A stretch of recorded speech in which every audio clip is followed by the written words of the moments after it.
From Citrus TV News, this is a special report.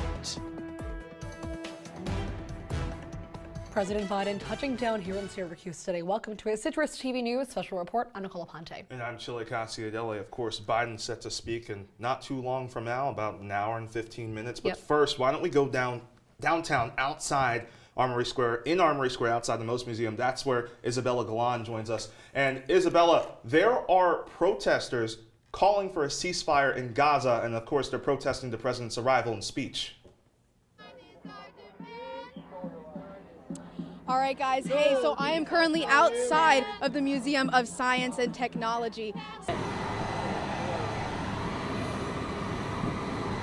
And here comes President Biden, who is about to walk out. We can see him about to step down, and here he is. There is President Biden. You're seeing right there, live.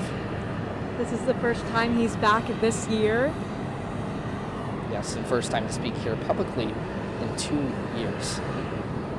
Countries, and anything that can make the president look good right now and can make him look like we are taking steps ahead of other countries in some of these fields is just really going to help him to win re-election, and he'll be talking about that. Well, let's go right now to the introduction of the President of the United States.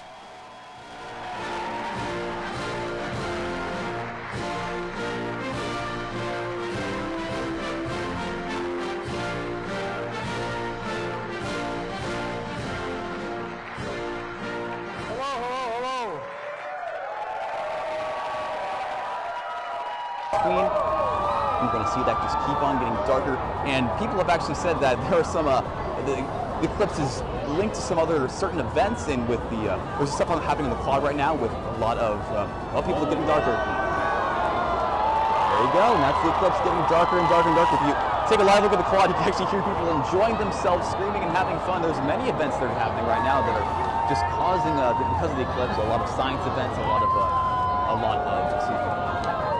it's a breathtaking sight. I can't actually formulate my words at the moment.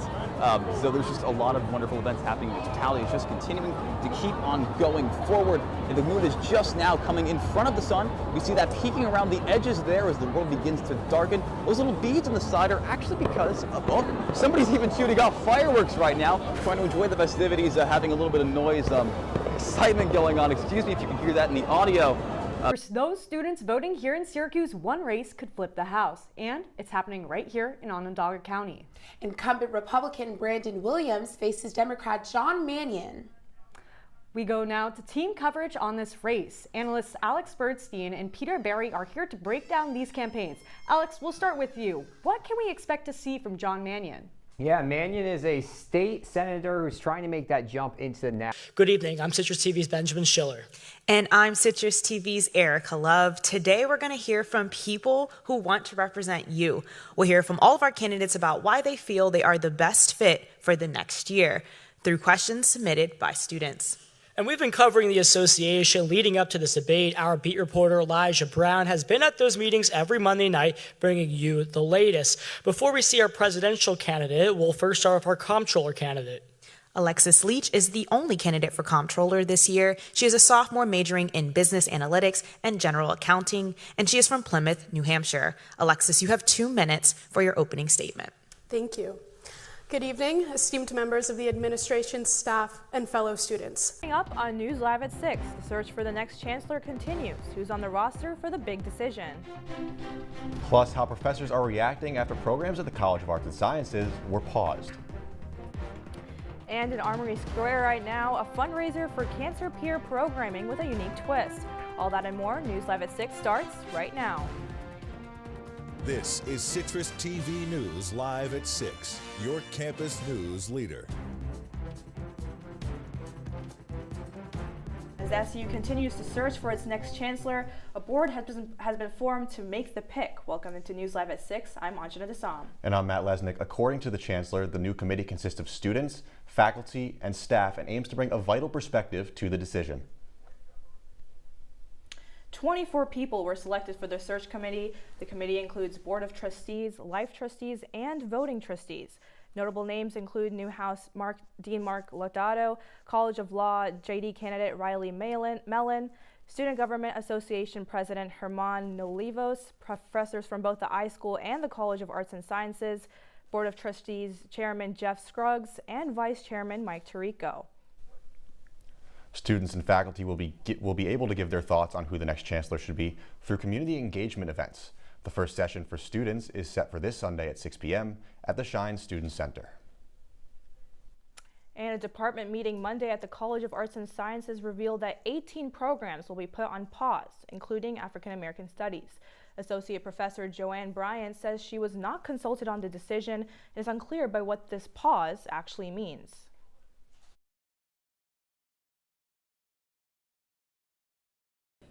Without transparency, without conversations with faculty, and this idea, that chairs have been charged with working with their faculty to establish priorities, I can't even take that seriously. When you blindside the chairs and interim chairs, and some faculty and departments don't get the news, and it's news, it's not as if we've decided. On the Common Application, African American Studies no longer appears, meaning incoming students cannot declare the major. Bryant says she was told the move was due to low enrollment in the major, but not in the classes. She says student interest remains strong through minors and individual courses, but worries political climate may be shifting the university's priorities. Clearly, it's a political issue, and suggesting that it might not be or shouldn't be a priority in a university that I think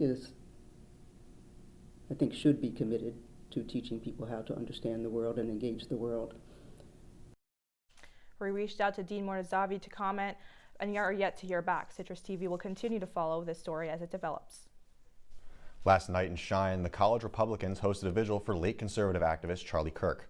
The vigil was attended by new and old Republicans, students, and even alumni. Those who spoke emphasized Charlie's role as a father and husband, but also his political role as one that encouraged open debate. The vigil comes a day after two SU professors were placed on leave for comments regarding Kirk. I'm entitled to think that. I'm not going to be a suppressor of free speech. I'm pretty lenient when it comes to free speech. I think that you should be able to say whatever. That doesn't mean I agree with it, of course. I do think that I do not want to be near those people, because if they liked Charlie Kirk when he died, imagine how they would feel if I died. I already know. The college Republicans note that the vigil was not planned in correlation to the SU professor on leave. Earlier this week, SU College Democrats released a statement regarding the professor placed on leave, saying, quote, Syracuse University's decision to place professors on leave for their words alone threatens the very principle of academic freedom and free expression. Universities cannot claim to value free speech while disciplining faculty for expressing controversial or unpopular views. And 1330, a cancer peer program bringing young adults and teens with cancer together, and the Independent Potters Association, a community ceramic group in central New York. They're hosting the Clay for Cause event in Armory Square with a unique twist to raise money. Our Holden Sherman is there now. Thanks, Holden. Looks like a great time out there, but look out, couples. Your ticket to marriage might be gone. Syracuse's fabled kissing bench appears to be destroyed. The bench looks to have completely lost its back end. The kissing bench was gifted to SU by the class of 1912. Legend says if you kiss your partner on the bench, you're destined for marriage. But if you sit alone, you might be that way your whole life. It's unknown what caused this bench to break or when it might be fixed. And Juice Jam kicks off tomorrow afternoon on the Quad. Jordan Ward will be headlined by Ash, and doors open at 1 p.m. Juice Jam is free to all SU and ESF students, but in case you miss it, Citrus TV's Grace Elford will have the full recap on Monday's News Live at 6. Well, I'm so glad that we're seeing this good weather recently, because Juice Jam is going to be great out there. I know it's on the Quad. Are you planning to go? I am. I'm hoping to have a good time. I'm hoping the weather is going to be nice, but the person who's going to know about that is our Jude Bazerman, who's out there right now. Jude, how's it looking out there right now? Jude, thank you, and I agree. You should be out there on the field with against Clemson. Well, a new play is coming to Lemoyne on September 23rd, but their rehearsal space is not what you may expect. Our Isabella Galan was there and found out what makes this new show so special. Coming up on News Live at 6, a government shutdown just a week away, how Congress reacted to today's passes. Plus, Jimmy Kimmel Live remains off the air for a third day. The future of free speech from an SU law professor just after the break.